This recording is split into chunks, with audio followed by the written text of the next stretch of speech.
Alright, so quiet down, guys. Everybody should have your notebook open to page 51. Should set up recording notes, notes for periodic table.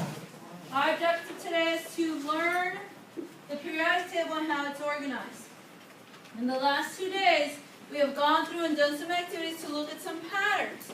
And we're going to see that the reason we have those patterns is because of how the periodic table has been organized.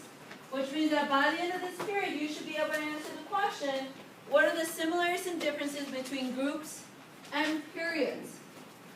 So, before we move on, let's kind of talk about the different patterns that we saw yesterday. So, Ricky, what's the pattern that we saw yesterday? The electrons increases by 1, so from left to right, it's getting bigger, and also from top to bottom, right? Alright, Princesa, give me another one that we saw yesterday.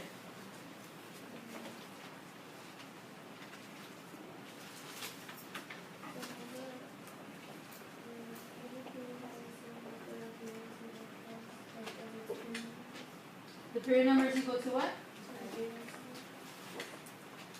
Not the valence electron. The group number is equal to the valence electrons. So the group number is equal to valence electrons. The period number is equal to what? The period number is actually equal to something. I'm sorry? So the amount of energy levels. Again, was that what you were going to say? Yeah. All right. So if we look at periods, so period 1 has 1 energy level, period 2 has 2, period 3 has 3, right? That's energy levels. Now, if we look at group number tells us the number of valence electrons. So group 1 has 1 valence electron, group 2 has 2, group 13, 3, group 14, 4, and so on, right? So those are some of the patterns that we saw.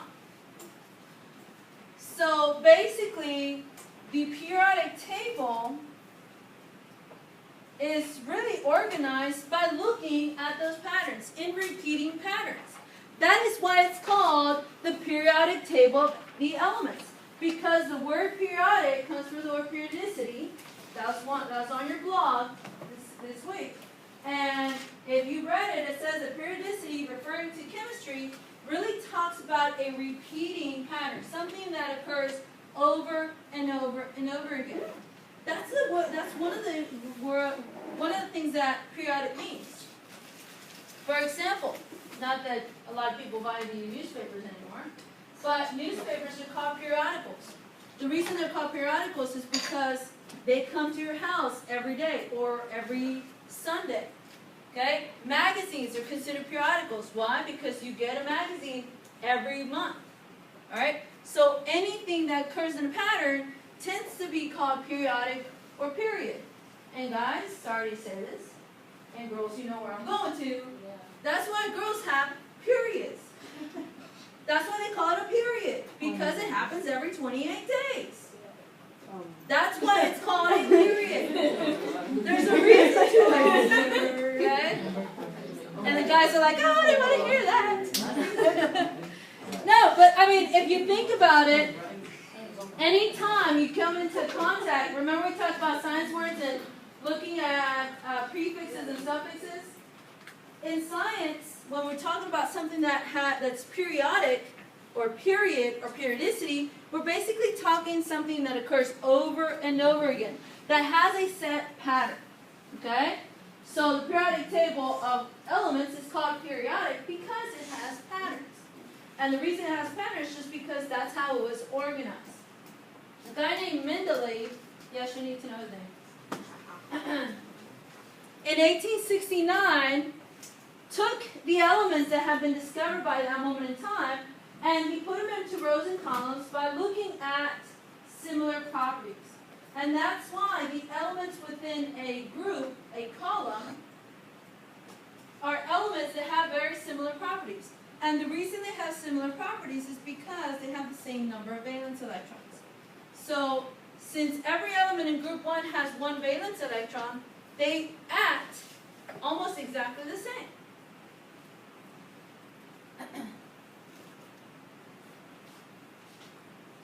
So today, we basically use the periodic table, in which it's organized by increasing atomic number, but that increasing atomic number, along with columns that have similar properties, give us the patterns that we have seen in the past 2 days. And what that does, it helps us learn the physical and chemical properties of elements just by looking at the periodic table. Now, next week when we start actually looking at bondings, we're going to see why their position on the periodic table and how that's going to help us figure out how they're going to interact with each other. Okay? So what we're going to look at in a little bit more detail right now is we're going to look at those columns and those rows and see what we need to know about each one.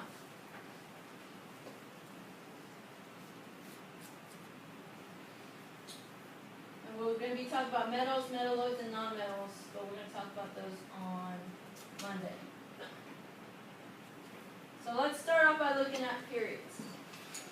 So looking at what we need to know about periods. There's the periods are the horizontal rows, basically the rows that go from left to right. There are 7 periods in the periodic table.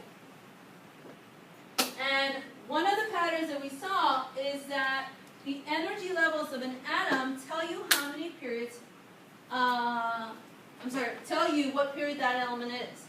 So if I tell you that aluminum has 3 energy levels, then you know it's in period 3.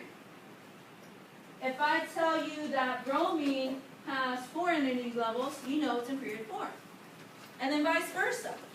If I tell you that silver is in period 5, how many energy levels does it have, Lima? 5. Very good. Alright. JR, if I tell you that radon is in period 6, how many energy levels does it have? 6. Okay.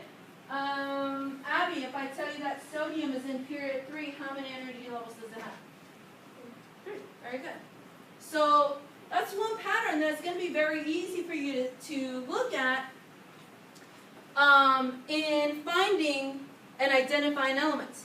Remember, at the beginning of the week, you had to look at a Bohr model and be able to tell me what element it was, right? Well, one of the things that you're doing is you're counting the protons, right? And then you have to go, oh, where is it? Where is it? Well, think about it. If you count the energy levels, you already know what period it is, right? Then you count the protons, then you just look for that number. It's just going to decrease the time of you trying to search for an element. Especially because a lot of students say, man, this element's not on there. Yes, it is. We don't make up an element just to catch you. It's on there. You just have to find it. All right? So those are just little tricks so you can find elements a little quicker on the periodic table. But what you really need to remember about the elements on a period, you need to remember that the elements going from left to right within a period have very different properties. So let's think back to yesterday and a periodic table of fabric. Okay? Jocelyn, can you tell me what did we see going from left to right with our pieces of fabric? The size was increasing. What else? The color was different. So that's what I wanted you to really think about. As you go from left to right, the colors change, right? They went, I think, from red to yellow to orange to green to blue, something like that. All right, so they changed. They were different. When we think of elements on the periodic table and we're thinking of properties, when we go from sodium to magnesium to aluminum to silicon, all those are elements on period 3. As you go from left to right, every single element is very different from the one before. The properties are different. They're either a little more reactive or less reactive. Okay? They have higher boiling points or lower boiling points. Higher melting points or lower melting points. So as you go over from the left to the right, things either increase or decrease. They change as we're moving from left to right on the periodic table. Okay? So for periods, you need to know there's 7 of them. Okay? They're the horizontal rows. That's why there's 7. All right? And that the properties within that period changes. Okay? Then we move on to the columns, which are the groups. the groups of the vertical columns. And sometimes those groups are also called families. And the reason they're called families is because every element within the group, within the family, has very similar properties. So if you think about it, it makes sense that they're called families. Think about your family. Your mom, your dad, sisters, brothers. Even though you might think, well, I'm so different from my family. But really, if you really think about it, don't you have similar characteristics to people in your family? You might not look exactly like them, but you have some similarities in one way or another. I mean, unless you're adopted. Okay? If you're not adopted, you have some similarities. Be it hair color, eye color, maybe the way you talk, maybe the things that you eat. I mean, the shows that you like. So there's something that you have very similar to someone or several of them in your family. I mean, for example, in my family, every single person in my family has dark brown hair. We don't have anybody that has light brown hair. Dark brown hair. For the most part, we all have dark brown eyes, except for my grandmother. She has a little lighter brown eyes. Right? But if you look at, like, for example, my cousin looks if we look at a picture of him now, and we look at a picture of my grandfather, who is now 86, whenever he was young, they look exactly the same. Exactly. And you might think right now, well, I don't look like my mom. Well, try to find a picture of her whenever she was a lot younger.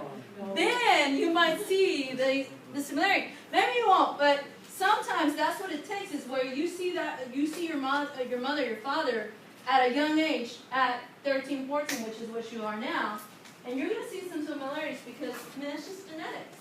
Okay? So we have very similar properties or characteristics to our family, correct?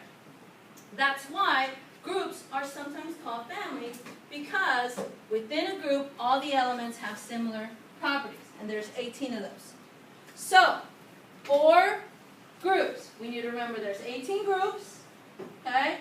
And they have very similar properties as you go down a group. Alright, so Jocelyn, could you tell me the things that we need to remember about periods? Not groups, periods. So they're horizontal, yes? How many do we have? 7. And what do we need to remember about the properties of the elements?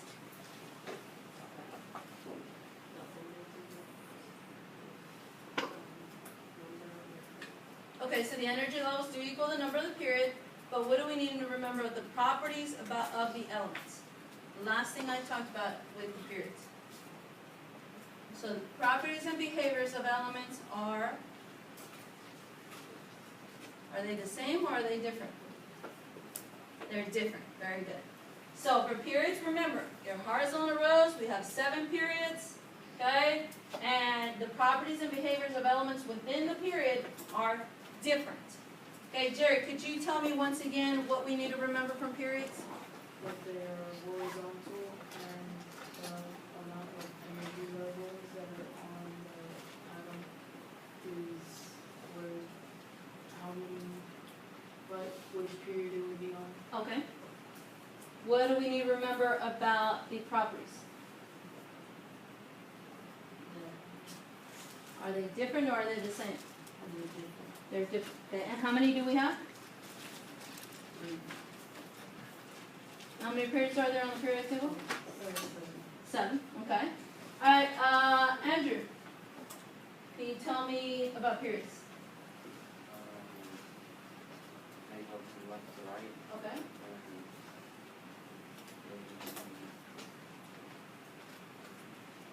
How many do we have?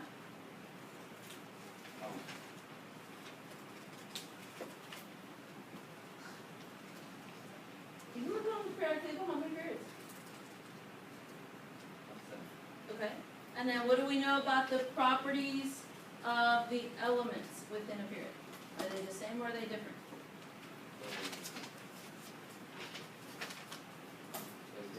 They're different. Very good. Tori, can you tell me about periods? There are 7 rows, and it goes from left to right. I'm sorry? Say There again. are 7 rows, and it goes from left to right. Okay. What do we know about the properties? Across the period? Different, okay. Alright, Ethan, can you tell me about periods? Very good. Jeanette, can you tell me about periods? You go from left to right. They are different How many? and Seven. Okay. Ricky, can you tell me about periods? They go left to right and there are seven. Okay, and what about the properties? Different. Okay. Antonio, can you tell me about periods? They go left to right, there's seven and they're different. Okay, very good. So we just repeated that several times, right? Do we think we need to know that? Yes. Okay, so now let's move on to groups. All right, Andrew, can you tell me what we know about groups? Groups are up and down, different groups and also. Okay, so groups are up and down, they're 18, and they're all similar. Okay, Marissa, can you tell me about groups?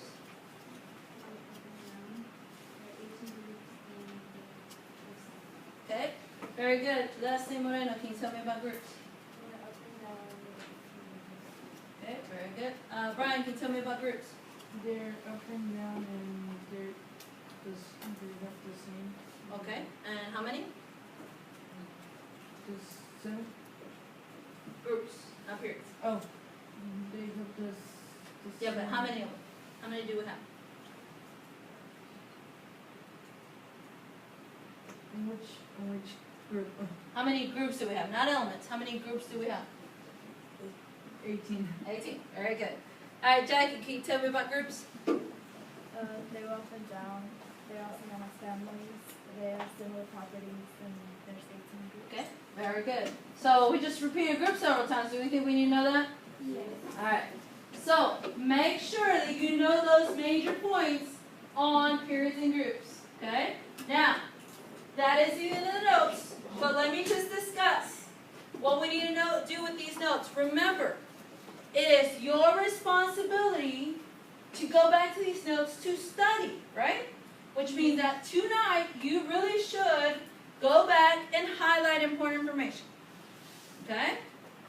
In 2 to 3 days, which basically means Monday, you should go back to those notes and write questions.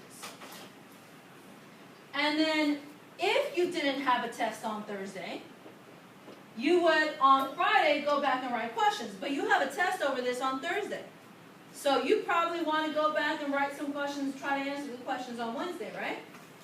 So you really should be going through and doing that. The reason we do Cornell notes like that is so you have a opportunity, or you're required to go back and look at those notes to study over and over and over again. So if you read them several times, you're going to have to study less towards the end towards the test. Okay? Now, everybody get your periodic table out. I just want to label a couple things on it.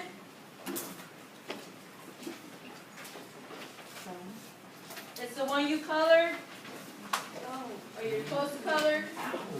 If you don't have it, I don't have it anymore. You're going to have to go on the web page and print it out.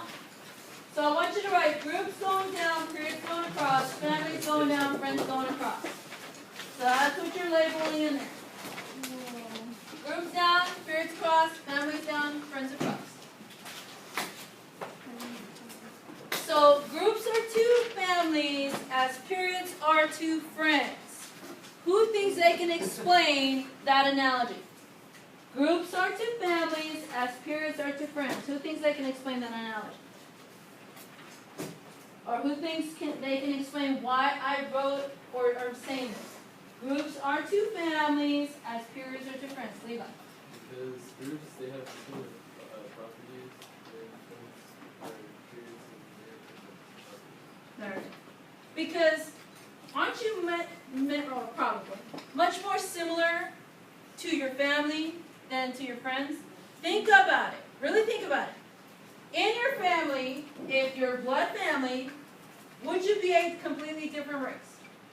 If you're blood family. No. No, you wouldn't be. You would not be a completely different race. Meaning, if both of your parents are Hispanic, they're not going to have a Chinese baby. Now, they can adopt one, right? Or they can artificially inseminate and things like that. But if you go through natural things, they're not going to have an Oriental baby because they're Hispanic, right? Now, friends, could you have an Oriental person as a friend? Yes. Yes. Naturally, you wouldn't be able to have him as a brother or sister. Now, once again, there's ways to do that, but naturally, if everything's natural and nothing outside of what nature provides, you wouldn't, correct? So, that's exactly right. What Levi said is groups are to families, peers to friends, because groups have similar properties. You have many more similarities with your family. But if you're thinking of friends, you can have friends that are completely different from you, correct? Now, you might say, well, no, but my friends are more like me. Yeah, personality-wise, obviously, you're not going to be attracted to somebody that you don't like. Makes sense. But I'm talking about physical appearance, okay? So, any questions over that? Basically, what I want is anytime you have a test and I give you a periodic table, I want you to write that down immediately. Because it's going to help you to remember similarities going down, okay? So now, let's move on to our activity. So here I have a periodic table. Now, can we say that from left to right, things are different? Yeah. Yeah, right? I got cartoons and people that are alike. Completely different. Now, let's look at going down. Everybody in this picture, even if you don't know, okay, is part of the Jackson family. Oh. Here, what's the melody? Princess We Leia. This is what?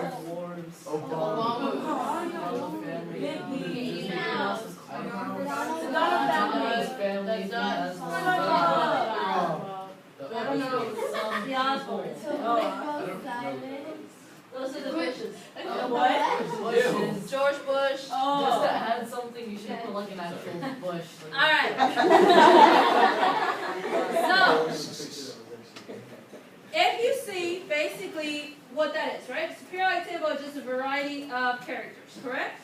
So, here is the assignment for next week. This is your special assignment of the week for next week. You have you're going to get 2 grades for your special assignment. You're going to have 2 grades for your special assignment. One as a group and one as an individual. So in just a second, as a group, you're going to decide what your periodic table will be.